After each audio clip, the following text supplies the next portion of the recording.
திமுக தான் வந்து திமுக இல்லைன்னா அதிமுக இல்லைன்னு கூட சொல்லலாம். திமுக இல்லைன்னா எந்த கட்சியுமே இல்ல தமிழ்நாட்டுல. திமுக அதான் வந்து ஒரு கவிதை ஒண்ணு இருக்கு.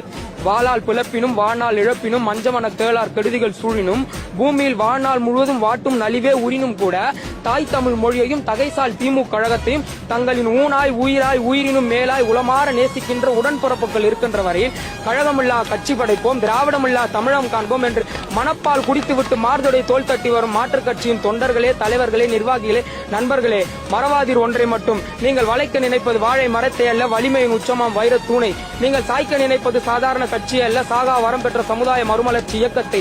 கழகத்தை அழிப்பதற்கு அதிமுக, பாமக, பாஜக, தாவேக, நாம் தமிழர் நண்பர்கள் இன்னும் எத்தனையோ இயக்கங்கள் தினம் தினம் பொய் புரட்டுகள் வகை வகைய காணொலிகள் வந்தாலும் அதனையெல்லாம் பொய் என்று நிரூபிப்பதற்கும் மக்களுக்கு மெய் எது என்பதை காண்பிப்பதற்கும் என்னை போன்ற உடன்பிறப்புகள் இருக்கின்றவர்கள், இனிமேல் கழகத்தில் இணைகின்ற உடன்பிறப்புகள் இருக்கின்றவர்கள் இந்த திராவிட முன்னேற்ற கழகத்தை எந்த கொம்பனாலும் தொட்டு கூட பார்க்க முடியாது என்பதுதான் இங்கு நிதர்சனமான உண்மையாக இருக்கிறது.